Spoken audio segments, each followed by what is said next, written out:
7 दिनों से जारी गडोल कोकेनाग अनंतनाग मुठभेड़ अब खत्म हो चुकी है, लेकिन इलाके में सर्च ऑपरेशन अभी भी जारी है। सुरक्षा बलों ने एक आतंकी का शव भी बरामद कर लिया है। लश्कर-ए-तौयबा का कमांडर उजैर खान मुठभेड़ में ढेर हुआ था। उजैर एक स्थानीय आतंकी है। एडीजीपी विजय कुमार का कहना है कि एक अन्य आतंकी का शव भी देखा गया है, जिसे अभी तक बरामद नहीं किया जा सका है। एनकाउंटर की जगह से भारी मात्रा में हथियार, गोला बारूद भी बरामद हुआ है। मुठभेड़ स्थल पर कुछ गोले और ग्रेनेड होने की भी आशंका जताई जा रही है। वहीं तीसरे आतंकी के शव की भी तलाश जारी है। गौरतलब है कि इलाके में 2 से 3 आतंकियों के छिपे होने की सूचना मिली थी। इस ऑपरेशन के पहले दिन सेना के 2 और पुलिस के एक अधिकारी भी शहीद हो गए थे। बाद में एक अन्य जवान का भी शव मिला था, एक अन्य जवान भी शहीद हो गए थे। लेकिन बड़ी खबर यह है कि 7 दिनों तक चला ये कोकेनाग अनंतनाग ऑपरेशन अब खत्म हो चुका है। इलाके को सैनिटाइज किया जा रहा है। सर्च ऑपरेशन हालांकि अभी भी जारी है और लश्कर-ए-तौयबा का स्थानीय आतंकी उजैर, जिसका पहले भी जिक्र किया गया था, उसका शव बरामद कर लिया गया है। कमांडर मारा गया, मिल गया, बॉडी भी रिट्रीव हो गया है। एक बॉडी मिलिटेंट का और दिख रहा है, वो अभी रिट्रीव नहीं हो पाया है। सर्च ऑपरेशन जारी रहेगा। अभी हम लोग काफी एरिया को सर्च करना बाकी है। बहुत सारे ब्लाइंड सेल होगा, उसको भी हम लोग रिकवर करके उसको डिस्ट्रॉय करेंगे। और आवाम से अभी अपील करते हैं कि स्पॉट पर कोई नहीं जाए, क्योंकि बहुत सारे ब्लाइंड से ग्रेनेड की संभावना है वहाँ पर है। टोटल हम लोगों के 2 से 3 का खबर था, हो सकता है तीसरा डेड बॉडी भी कहीं मिले, इसलिए सर्च पूरा कंप्लीट है। वहाँ सर्च पूरा कंप्लीट करेंगे। अभी तक में उजैर खान एलईटी कमांडर का बॉडी मिल गया, उसको रिट्रीव भी कर लिया हम लोग। एक डेड बॉडी मिलिटेंट का और दिख रहा है। सर्च ऑपरेशन अभी जारी रहेगा, क्योंकि अब बहुत सारे एरिया खाली है, ब्लाइंड सेल है, उसको इकट्ठा करके डिस्ट्रॉय करना पड़ेगा। और तीसरा डेड बॉडी मिलिटेंट का भी नहीं मिला है, उसको भी हम खोज रहे हैं। जैसा कि हम सब जानते हैं, हमारे 3 ऑफिसर कलीग शहीद हुए, एक जवान भी शहीद हुए हैं। 2 गाड़ी मिली थी सर। और सीधे रुक करते हैं, हमारे सहयोगी मुदस्सिर का मौके पर इस वक्त मौजूद है। मुदस्सिर, ऑपरेशन खत्म हो चुका है, लेकिन जिस तरीके से बयान सामने आया है, सर्च ऑपरेशन अभी भी जारी रहेगा, क्योंकि बहुत सा इलाका ऐसा है जहां पर ये आशंका जताई जा रही है कि हो सकता है आतंकवादियों ने पनाह वहां पर ली हो। और जिस तरीके से भारी मात्रा में गोला बारूद बरामद हुआ है, क्या अपडेट्स मौके से मिल रहे हैं मुदस्सिर?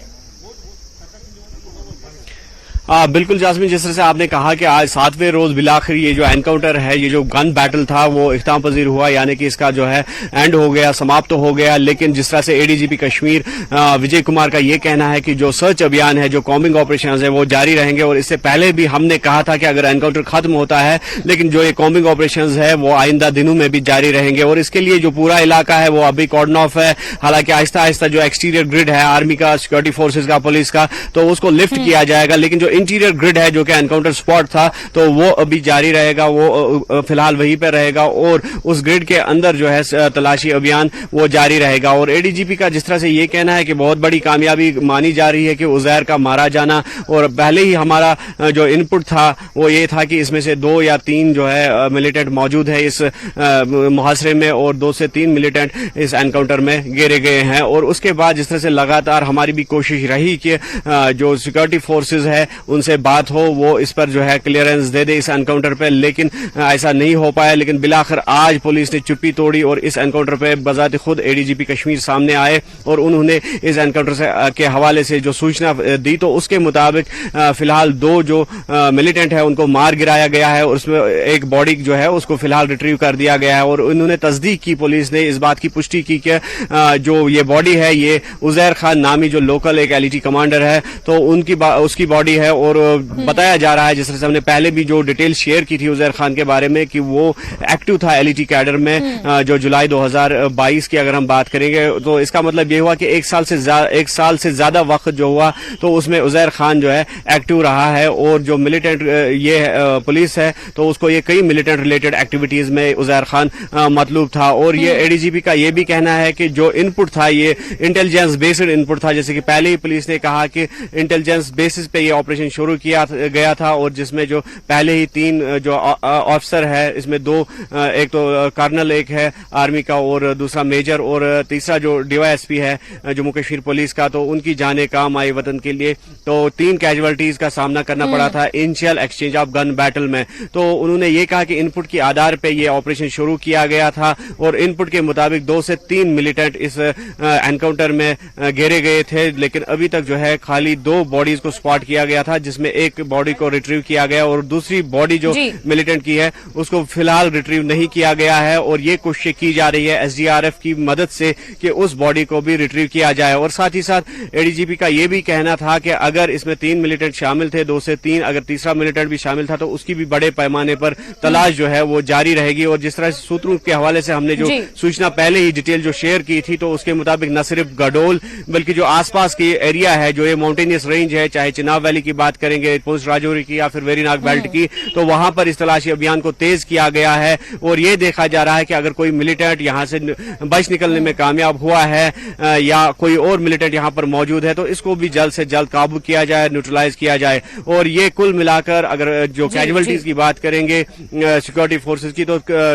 और एक जवान, जिस तरह से हमने कल ही कहा था कि और एक शव जो है वो बरामद हुआ था और वो जो मिसिंग था एक आर्मी सोल्जर, तो उसका शव बताया गया। और इस हवाले से पुलिस ने भी ये कंफर्म किया कि टोटल जो कैजुअलिटीज है वो 4 हैं, जिसमें से 3 जो वो जांबाज अफसर है जो पहले ही जो अपनी जान खो बैठे। तो कुल मिलाकर हम ये कह सकते हैं कि ये एक बहुत बड़ा चैलेंजिंग टफ ऑपरेशन था। और ये भी कहा जा रहा है कि 1995 यानी कि 1995 के बाद ऐसा पहला एनकाउंटर है जो इतने लंबे वक्त तक चला, यानी कि 7 दिनों तक चला। और 7 दिनों के बाद फिलहाल जो है अब आहिस्ता आहिस्ता दिख रहा है कि जो ये सिक्योरिटी फोर्सेज है वो विड्रॉ हो रहे हैं, जिस तरह से हमने कहा कि एक्सटीरियर ग्रिड से, और जो इंटीरियर ग्रिड है वो फिलहाल घेराबंद ही रहेगा। इंटीरियर जो सिक्योरिटी का ग्रिड है उसको फिलहाल ऐसे ही रहने दिया जाएगा। और ये कोशिश की जाएगी कि अगर कोई और मिलिटेंट वहां पर मौजूद है तो उसको भी न्यूट्रलाइज किया जाए। और दूसरा एक जो बड़ा चैलेंज रहता है एनकाउंटर के बाद वो ये है कि जो एरिया है उसको सैनिटाइज करना। और जिस तरह से ये भी कहा गया कि जो आसपास इस हाइड आउट के